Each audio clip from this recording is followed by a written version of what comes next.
Mariners sweep the series against the Astros Friday night. It is 4 solo shots that get the job done. Starts off with Julio Rodriguez in the first inning. You get one from Josh Naylor. You get from Gino Suarez. And you get the first of the year from Victor Robles. You move to Saturday night. They do things in a little different way. But the Mariners still get the victory 6-4. They are manufacturing runs in game 2. They have a 6-0 lead. They give up a grand slam with a bullpen that got a little more work than you wanted because Brian Wu left early in the game with a pec strain. We still don't know. That was on Friday, actually. So I know.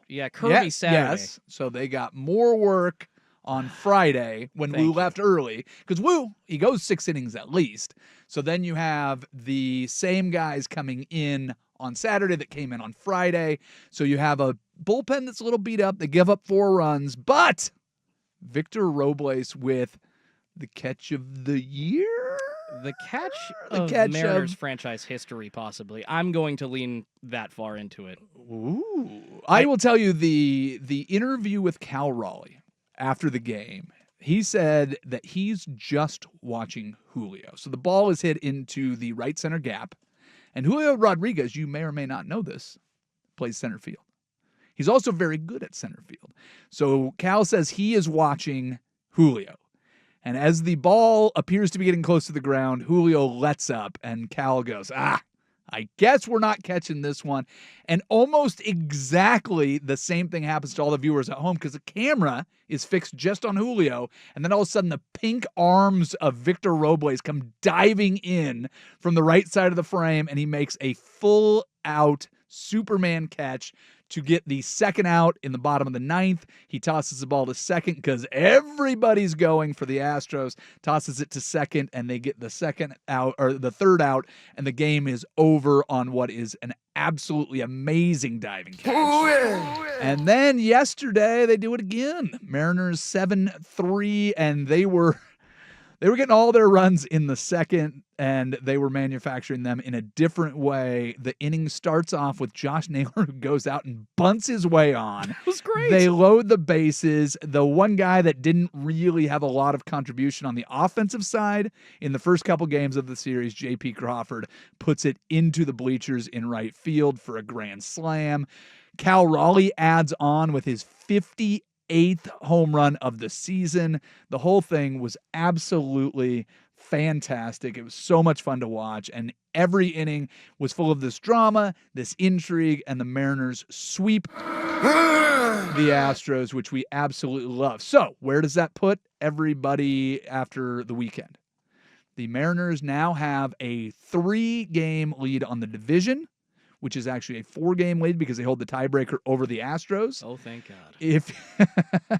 If you look at the overall league standings, they have, because of the Tigers not being able to win baseball games, you have a 2-game lead over the Detroit Tigers for the 2nd division spot. So that means you would right now have a bye in the postseason.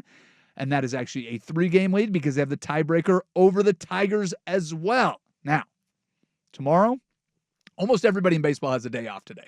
There is not a lot of games being played. The Nationals at the Braves, the Brewers at the Padres, the Cardinals at the Giants. There is some meaning for all of those games in different capacities for the National League, but with Washington at Atlanta, not a big thing. Brewers have already secured a playoff spot and the division, but the Padres still playing for the National League West. Cardinals and Giants out of it. So that's what you got. You have 1 game out of 3 that matters today. Tomorrow, the series starts between Detroit and Cleveland. Oh, that's a big one. If Cleveland comes back in this and wins this series, I believe they already have the tiebreaker. I was looking at this with Patrick Harris this morning, but they would win the season series and complete the biggest comeback in the history of baseball. A July 8th, 15.5 game deficit would have been erased.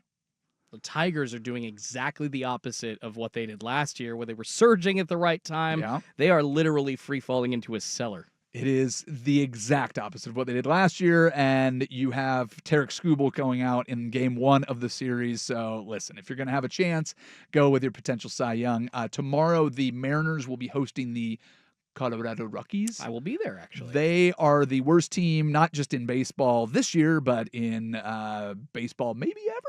And their pitchers suck. I know they're not in Colorado where you give up home runs basically off of a bunt. But you should get some help from T-Mobile, except for the Mariners seem to have a lineup that can hit in T-Mobile. They've actually, like Naylor, since he got Naylor's here. been great, and I don't care what he costs. Sign him. He is a non-power hitting first baseman. What can it cost you? $25 million a year? Yeah, Christian Walker got a 3-year, $20 million.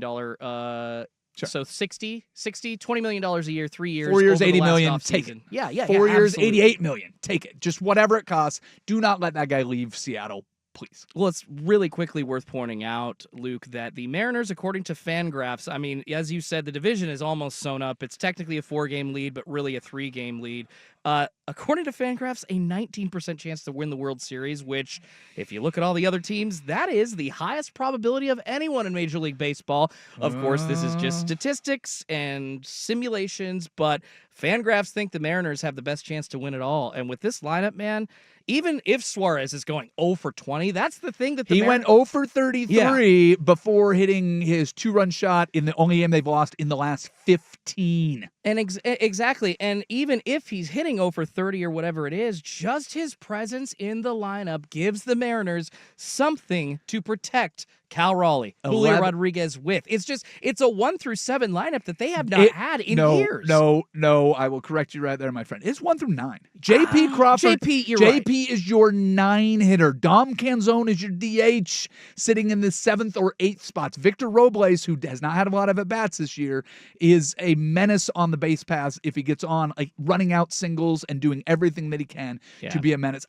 This is a 1 through 9 lineup. Well, Polanco now slipping to second base because he's healthy again, can play in the field. He was the early season DH. Let's go. Yeah, it literally opens up that option for who do I want in the lineup today? Is it Canzone? Is it Rivas?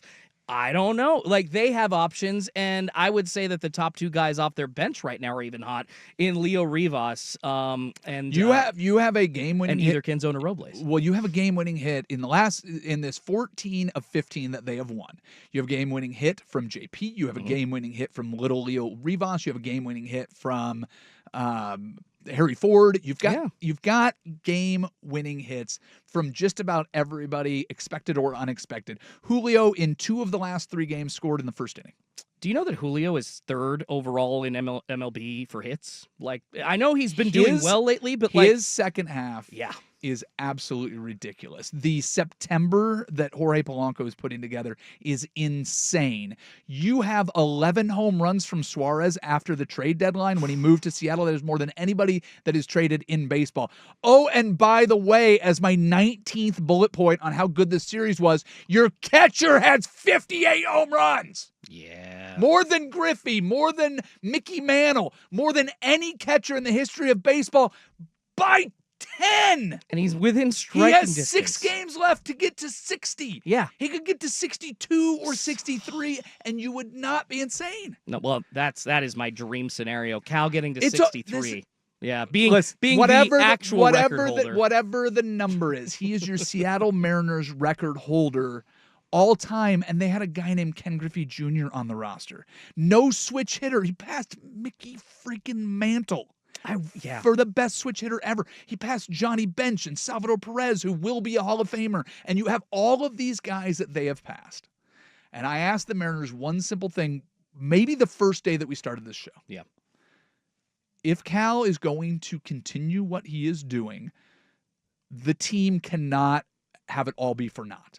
And right now, if they have the highest odds to win the World Series and whatever it is, and I've said enough emphatic statements on this show that I don't think I can jinx these Mariners, and I know that they've got a lot of history of it, but I cannot help but be optimistic about this.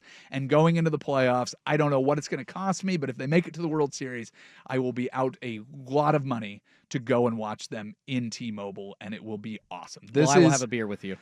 Because I don't know what it's going to cost, but I'm going to. I might have my back against the wall, and I will have overpaid for it, but I am okay with all of that. What a weekend for the Mariners. I was going to get to the Seahawks, who also just kicked the hell out of the Saints. I was going to get to all the injuries for the 49ers. The buzz is all good news, but we've filled all our time with the Mariners.